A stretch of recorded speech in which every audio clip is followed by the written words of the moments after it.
Après Daniel Safo a déclaré qu'il y a un abus. Abisso Bozam Balate Boya le sous. A craché même devant personnalité à Kabouya. Mais il y a un mot qui va communiquer à l'IDPS. Tinganda meli babiloko lèvre combien mwindu abimi abandi bali biloba lo baba yoka ye so pendeni aluka na azwa soya nzoto na yatambola makolongulu o eza politique to sala tika ba comédie na salaka nga ko yate na plateau pour na répondre Daniel Safu azanani a déclaré bitumbati nga la kendele ti na assemblée nationale nga na la fin terrible na kendele ti na assemblée nationale babiloko wana ya kana ba grimace ya kana ngo Kongo lelo eza bongo te et puis antibal talaka ndenga telemi boy Daniel Saf. Nako bandolo ba makamu na ete muto na l'œuvre za noir papa va député fabriquer Kabila fabriquer on a Daniel Saf ndenani état de droit na mboko ye aluka a mekande état de droit to aussi aloba oya moniko akoloba mais moi ça m'étonne député oyoyo eloko et salami nanu eyebanite soko batu ya IDPS yo oleki okoma ko accuser so yango na lobiso ba bien prouver que non eza IDPS olobani. Et puis, nga mon elo kwane za lokwa bali ba sagana IDPS. So IDPS c'est pas modo de pas cardinal bako ke 14 personnes. Non. Yé mo non nous yé là to pesa ba mot d'ordre ya IDPS nous les parlementaires debout. To pesi mot d'ordre dans l'Assemblée nationale ya kangama na katité. Abona nde to linga ngote. Tinganda meli babiloko lèvre combien mwindu abimi abandi bali biloba lo baba yoka ye so pendeni aluka na azwa soya nzoto na yatambola makolongulu. O eza politique to sala tika ba comédie na salaka nga ko yate na plateau pour na répondre Daniel Safu azanani Daniel Safu antibal ba oluka ba sala ba kombo na sima ya IDPS mais ba yeba IDPS nemte sala bango lelo bazara boye IDPS apesi mot d'ordre mon côté pour batu ba kende kotake ndaku ya papa épiscope ba je wana to ebiango yo somona IDPS bat balata ba beret rouge nani ala etsa bat ba beret rouge. Bonjour, bonsoir na bandi sur la place laisse mbote na bino mbote bozali belé partout dans le monde bozali la biso par la 21 na niveau États-Unis na peso son mbote to en Europe si wa mbanja na peso mbote vudisa libo motema makoni na niveau ya Suède Mama Fatou nja pambolo bozana Asie Océanie en Afrique sans oublier en République démocratique du Congo et Zalinde Konabino Moïse Mao Kantiba ne miso bolingara toloba te automesana ko sala décryptage ya actualité politique. Merci mingi ndeko John Muboki Bende o azali c'est ma caméra équipe Malava Céleste de avis Bende toba toujours Lola les ako futa sima tokoloba Zambé abotoko zoye wapi Kyungwa kumwanja mort ou vivant mort ou vivant boye bango awa suite fin dossier à Seni mardi sont fait prévu Assemblée nationale baza ko entériner Kadima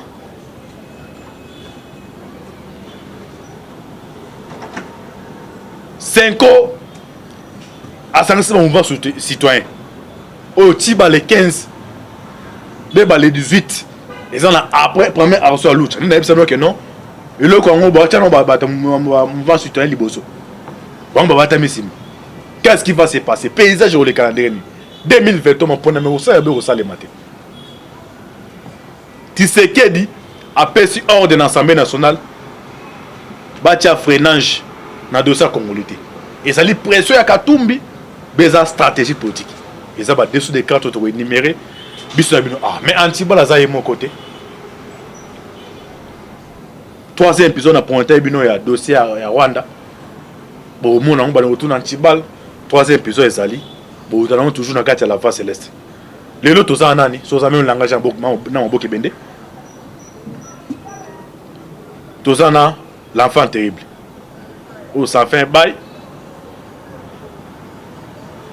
Les loyers n'est tout ça décryptage. Il y a ma caméra qui est énumérée. Vous continuez à prier ma casse mon abisso. Pour tous avoir courage pour que ça nous be élément. Ndeko l'enfant terrible, bonjour. Bonjour Atibal, bonjour. Bonjour bande retour dans la voix céleste. Après si bino bambote place bozali. Bonne santé. Ouais, santé ça très bien, marambozo les gars bien, ngolo nzambe ka toza bien. OK, na ngolo nzambe ka toza bien. Avant to kota na ba dossier na biso animé awa. Vidéo mo circuler partout dans les réseaux sociaux. Ba anje moko oyo ngobila sombi ebite wana ta $100 ekomate. Ba traiter bino bino boza ba pongo bi. Ese be image to mona net na port ya matati. Ba anje utiso wapi? Ba bingo bila tie 100 €. Atie 200 000 €. Mais banjé on a ba na poto bazo benga. J'espère que ça dans actualité. Ba bi banjé na kuna. Des na ba bois kango. Donc munde la bois qui anje ngo gazo ngwa yeda ngo. Commentaire no côté votre côté actualité. Bon, commentaire non, on a conseillé n'était na salle rapide na hôtel de ville té. Et ça que non, il y a des gens faut pas comprendre politique, il y a RDC face comme on tamboula na ba contexte nango le kutande comme ya liboso vérité ya na. Image mon ami. Non, antibal. Tindere ba hôtel de ville ba ko zo ngo. Donc ba gata on a habité wana munde la bois kango. Hier azu asali farti. Même Milo appelle ça ministère de la finance avec que non c'est banjé wana. Donc on a que non commenter on les a. Antibal. Surtout dans contexte que non babilo gwaneza solo ya hôtel de ville. Yebisanga leo na ville. Yo zita Hollanda ngote. Non, nazui yango, nazui te Hollanda yango. Au moins to sala analyse politique. Tellement to za envoyer pas ba propriétaire wana bango moko te mais biso to sala analyse. Nga jantina tinzinga te. Nakuta na pe na yeti. Donc naza na tenter ya kopesa ces informations mo bo ya ye normal donc mais na ko sala analyse. Na analyse nanga non sala ni antibal. Au moins so mutazo devrait loko déjà bombe longi na ye. C'est que mensonge mo bo ve na kati wana. Si réellement penezaki bongo bimi c'est longi. Toto mona dernièrement awa. Babouaki audio moko boyo ya chef de l'état au Kabundu a manqué chef de l'état na oya Kabundu alobi kutunde zana agangeli ba garde boyo na boye. Or que zeng no babilo mo ya lokuta. Politique alelo comme bat ba mo bata manasima kombo batu. Po asalama ayinisa mutu batu asalelo mo bo po ba ina mutu. Tolongo wana tokela contexte mususu. Oyebi mituka kombe somba mana poto na ba eta o ba kutelongo ye na kini ape patron tambola nango. Mutu agangi. Non, na ke na contexte wana ti. Bato ba olandanga ba yebi place ni to kende. Dès le début na obi déjà si réellement Gentini Ngobila a son biloko wana. Les réseaux dévoilés, il faut faire voir biso de quoi que non nengo dévoilé. Lobiso ye na justice au défendre lo non. On s'est caché pourquoi bomba mi pona nini. Potika ba na suspense. Nathalie vidéo. Yazo laksa vidéo. La kesa ba mona yo la biso to le kakao. So sengina loba non eloko monseigneur Salma be non loba. So sengina loba Moïse notre président Salma be non loba. Pourquoi to bombe longité? Pour na yebi que là na loba wana na ba prise na ngweza que lolo so justice memi ngai ba avocat na ba bino utiliser bo to défendre c'est ça. Bandeko o balaksi biso vidéo wana biso to moni banje o ya hôtel de ville eye. To moni babiloko hôtel de ville oyo eye. So kezaki ke non biloko hôtel de ville wana eza bongo te. Na place o ba ota couleur awawa. Elingake bimaka po za ba chantier minene eza ya mukete antibal. Atango bila sombi lo po mo banje koti na kati banjo pa kolon couleur eke bimaka po ba travango ezala ngobila te. Ezaka ba congolais ba dévoiler secret. Oyo po na oza ni pour ni contre. Nazali ni pour ni contre. Mais eloko no senga surtout na bande na biso poto. Wana naza clair. Bande kwa poto ba réalité tozala ngo na Congo peut-être bino bona musika boganga ko biso to eba makambo avant po bozalaki plus mingi avantagé na monde ya YouTube o biso tozala ngoti.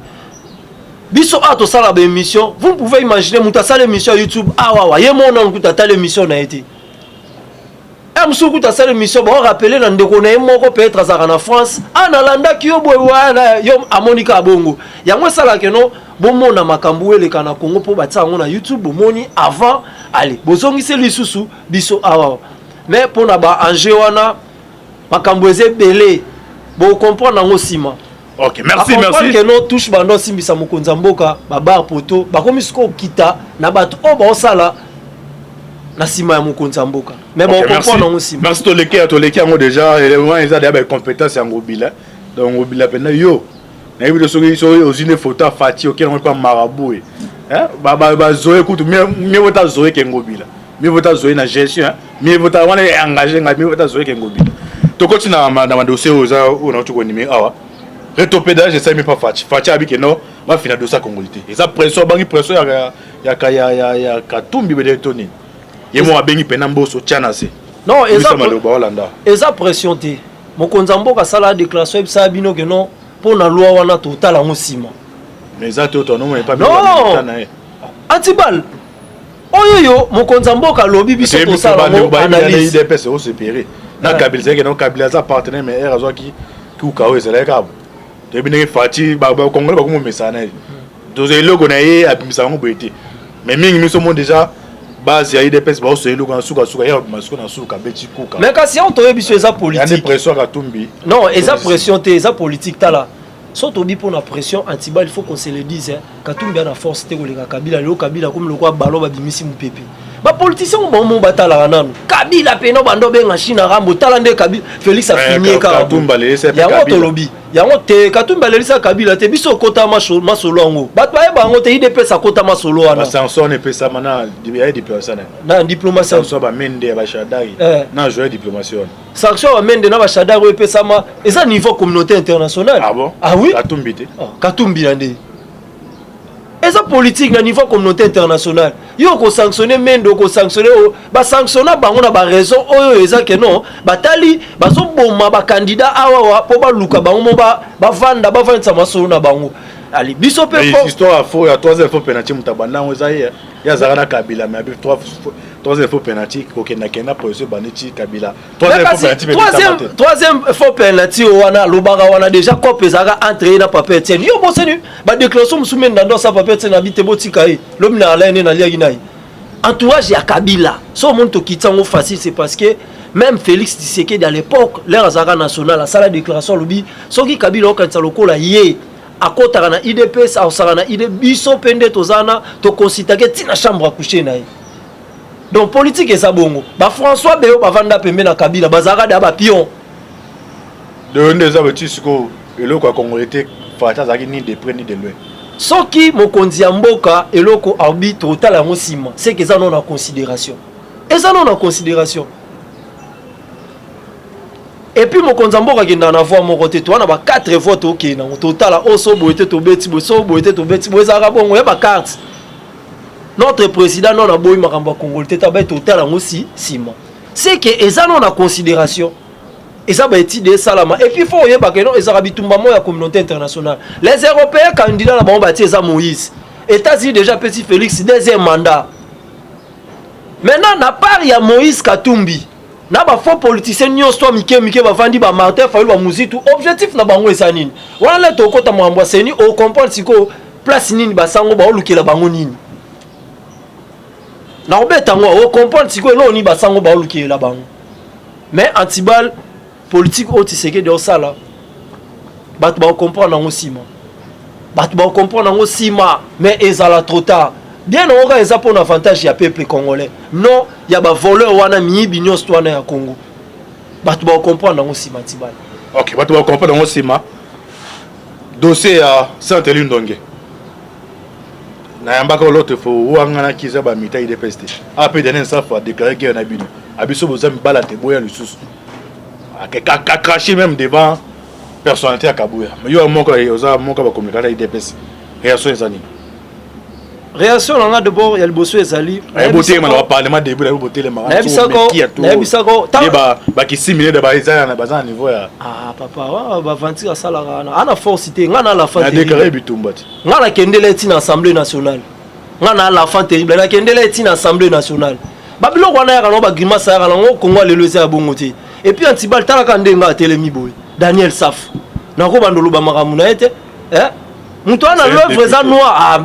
papa va député fabriquer Kabila fabriquer on a Daniel Saf ndenani état de droit na mboko ye a luka a mekande état de droit to simba ete a mekande aso mekande état de droit to simba ete aloba oya moniko akoloba mais moi ça m'étonne député oyoyo eloko esalami nanu eyebani te soko batu ya IDPS yo oleki okoma ko accuser so yango na lobi so babi ya prouver que non eza IDPS olobani et puis ngala monelo kwa neza lokwa bali ba sagana IDPS so IDPS pesi modo de pas cardinal bako ke 14 personnes non yé moko non yé là to pesa ba mot d'ordre ya IDPS nous les parlementaires debout to pesi mot d'ordre dans l'Assemblée nationale ya kangama na katite abona nde to linga ngote babilo mususu eza omona Kongo lelo komi mutu mo alekine kana kombo IDPS alati veste akoti nganda meli babiloko lèvre komi mwindu abimi abandi bali bilobalo baba yoka ye so pende nini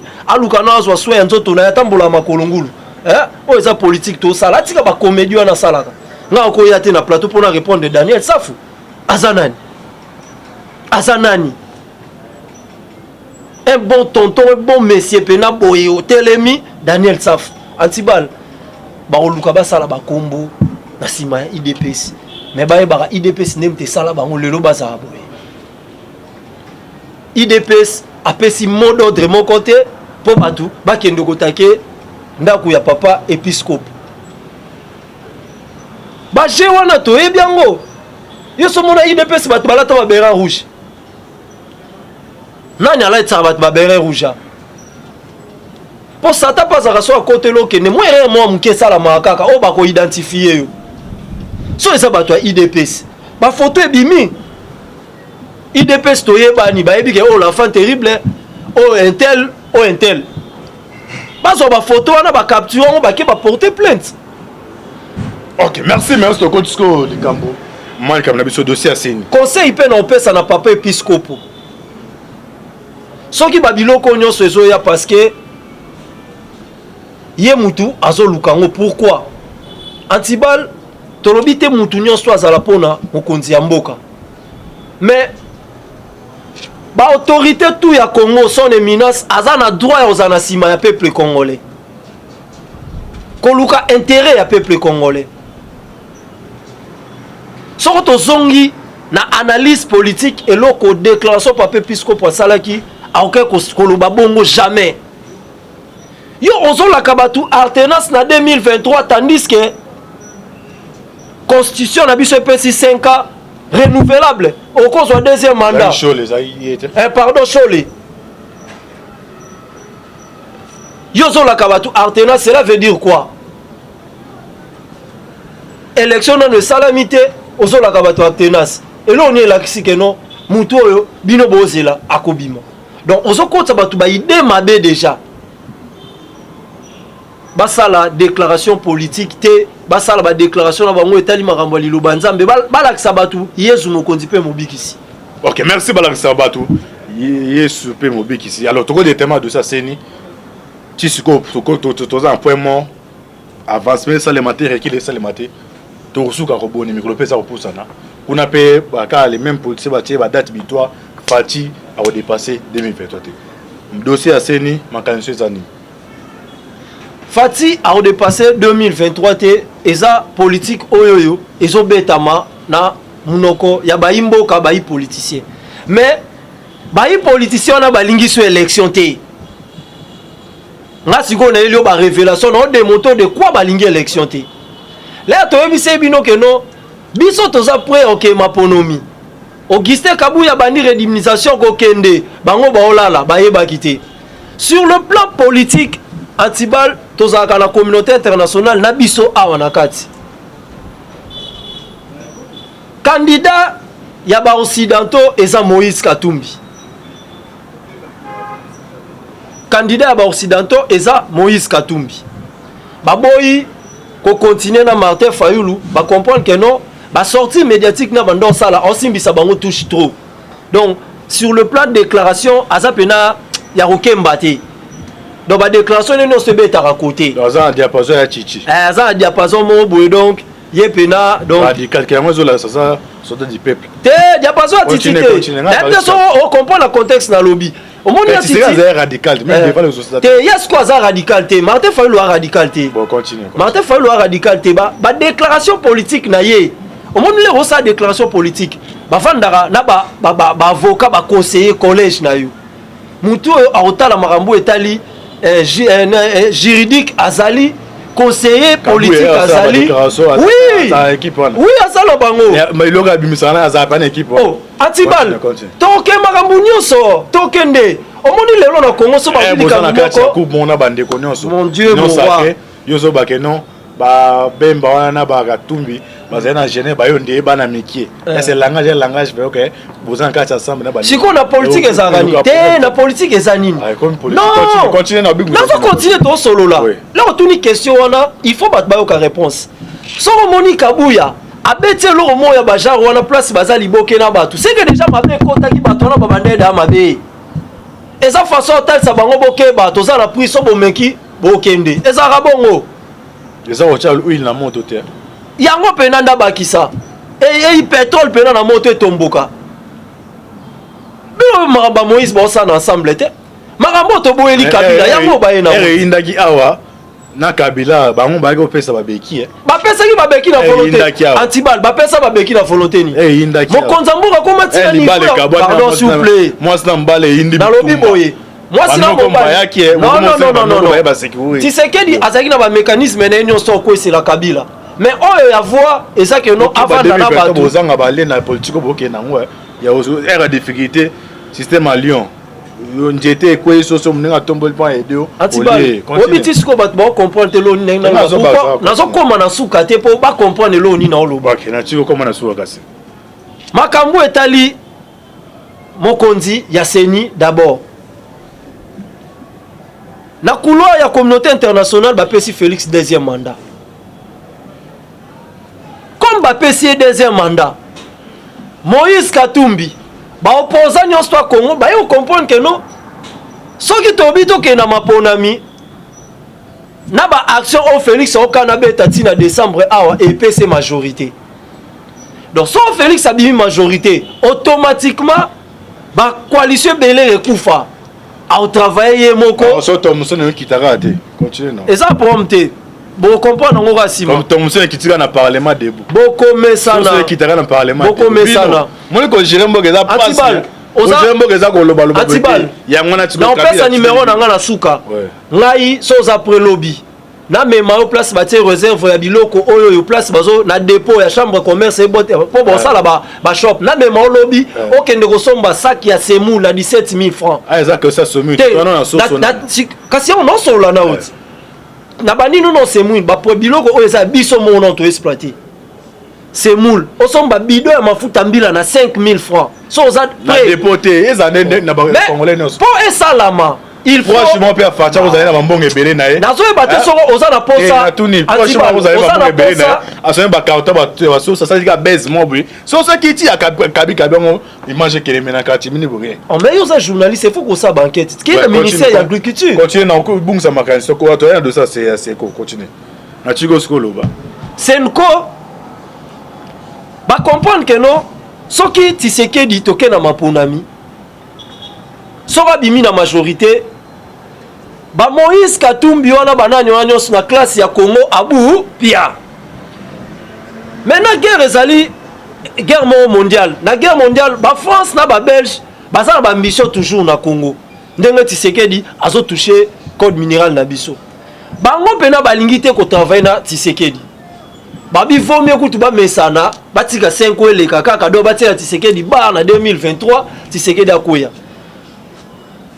bayo tala boye partenaire ya Tshisekedi abino azano na Tshisekedi antiquité TIF 2023 azanaï comme aza partenaire oya konzara même ba France dans ce cas là balobi nini biso tellement to na posa to contrôler Congo il faut 2023 wana bokende susu na ba coalition pour continuer ka ko empêcher poto ke na ba coalition esenga nini esenga élection esalate poso élection ezali na ebisi yo soko élection ezali Tshisekedi obete élection wana et puis tozana majorité oya biso oyebi IDPS ndenge ezalaka IDPS ezalaka mode ordre so tobi voter mutu to voter maintenant baye na bale na seni carte siko ya seni ezanini pour élection esalamati boyokaki Martin Fayulu a commencé nga tokena autour des tables boyoka kiango ba imboka nyonso bolanda ngai bandeko nanga ba diaspora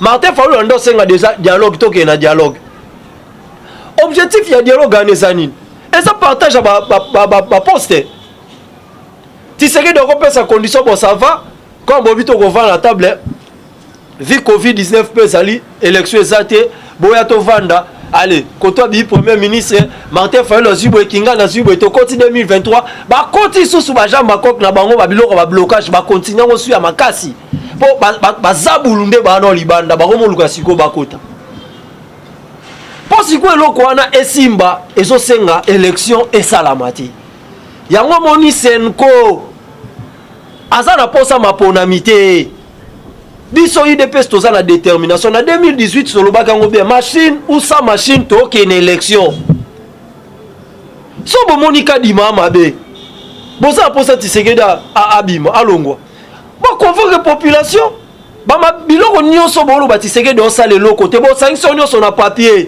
bo sali propagande balongoli tisekedi et ça simple ba yebike eloko wana eza devoir pour ça va dire otala kaka na commune na ye ndenge basale route principale so va dire otala kaka na province na ye ndenge basale yeboye eza blocage ça beto suka ndeni blocage ezate mboso mardi on peut ça bango président assemblée et puis ye barango bana bakata mabe ozo banga force à 50 église catholique ah force nini ba 2016 sibino IDPS on bazali na pui na biso makasi on bazali na pui na biso antibal yo yebi to ça no émission obinga combien de sango na bondela to bimato ki ba mo dembe si ba sango ti bando bloquer no ka 10e mais wana mu ka 4 ba départ ba mo ça marche ozo yo à travers ba paroisse sango antibal et le commis antibal yo zo kende ko bloquer rendez-vous à 2023 yo zo kende ko bloquer mais to ça rendez-vous 2023 mais faut pas tout ba contexte à 2023 ngo po ba vana 2023 ba la fin terrible la qui na raison biso sala analyse politique na yo pesa mte information ti ko ça ele analyse ko tali sabatu ke non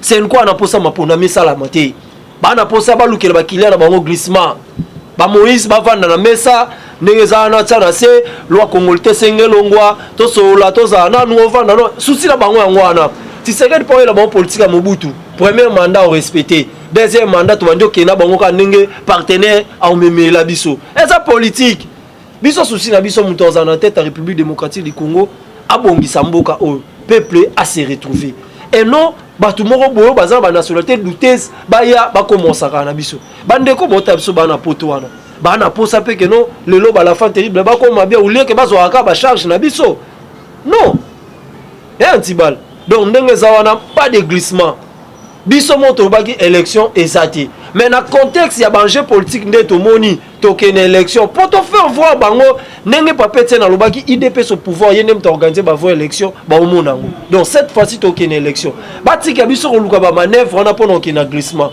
kadima akobima pour ba voter qui na majorité si confession religieuse de wana net ba koyi et puis Congo ekangama te pour l'église catholique pour ce que l'église catholique dans liboso pas bon église non c'est la église catholique et ça simple. OK, merci to comme na suka émission na biso émission bolingaka to lo baté o to ça décryptage na l'enfant terrible o to comme na suka wa mi tout neza ki nga ba représenter na habité l'enfant terrible monsieur Sili na habité so ya tiba retenu jour mususu parce que ma question ça retourner c'est belé makasi na habité so njamba osunga te nzambo osunga nga nazali nazana kini donc nazali so non so za po sala nga na ozala po nom de la fin non dernier mot non ezali donc mot de la fin et ça nazo senga na bayimboka ba congolais tout le diaspora o bazali banda boza na maîtrise ba enjeu politique ndenge kende lelo lokute ko makasi pour luka ko salir makama mukonza mboka bo vidéo musu ba osela bino muto vana na ndako bo ke bino vidéo abebisa moral la bino ta dernièrement ba to sa sous vidéo moko ono conseiller mokonza mboka akufi bakomi ko luka voir même kokosa baliwa na présidence po ba rimer ya makama mabe ezala kaka donc babiloko wana oswana bozala biso tikalo sango kabila te mais biso to bende kabila kembe ya grave ba formal grave coûte parlement de bozaka na formal te bat ba comprendre te bato ba poussa na pembe na parlement de boute tellement ba ba makambo beta marate nde ba formal ça fa beta ba formal saf papa parlement on peut le comme be ba misusu ba yeye kaka wa abetelo mo na YouTube eza na sans cité bon c'est tout à fait normal, hein, mais yango wana tobi photo le canal recensement to contrôler état de siège qui na parlement debout total banani otoko tika ba vrai parlementaire debout ba homme sous banana ba sentiment na ba vanda ba tika la ba tout simple. Donc na pesi mbote na ba tout oyo balingaka la fin terrible. Landry vous dit ça lié bo motema mama koni na pesi mbote yuka buku retour ya la fin terrible quand ndolbaki na pesi mbote na bo sanité nouveau marié papa Ben Bissimo na pesi mbote na maman Rit Bissimo na pesi bino mbote famille Jean-Jacques Omba bino nosu ba bon séjour na mboka ya RDC République démocratique du Congo numéro nangezali plus 243 85 85 29 729 au nyonso soit za pour ça contacter la fin terrible pour la suite ya masolo au benga na 89 729 moté mingi pona bino nyonso antibal. OK, merci de comme na suka na émission na biso émission bolinga to lo baté au tout ça décryptage ya masolo ya politique pour inviter ya journal le zaki l'enfant terrible au azali monko ya ba communicateur ya parti ya IDPS tous les zaki ngai ba rempo zaki ya soki libako betami na part ya Tibal na sengi ba esquisse. Merci mingi ndeko John Moboki be ma caméra. Merci na open répondre à l'invitation. Chaque fois soki nous annoncer retour ezali bwe o mi actualité zali Antibal la élection pe sa message. Nzamba zana bilo na osenga na ba congolais nyonso bozali bana mboko bozali kata mboka. To prier mboko eza mboka meza béni. Biso moto raté mais na prier na bino nde ba merveille salim. Nzamba zana bino affaire à suivre. Ciao. Oh. Azana posa maponamité. Biso IDPS toza la détermination na 2018 solo bakango bien machine ou sans machine to ke une élection. So bo monika dima mabe.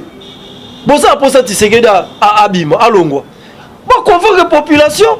Ba biloko nyonso bolo ba tisekedi on sale loko te bo sanction nyonso na papier. Bo sali propagande ba longoli tisekedi. Et ça simple. Ba yebike eloko wana eza devoir. Pour ça va dire ta la kaka na commune na yende ba sa le route principale. So va dire ta la kaka na province na yende ba sa lié boye. Eza blocage ça beto sukandeni.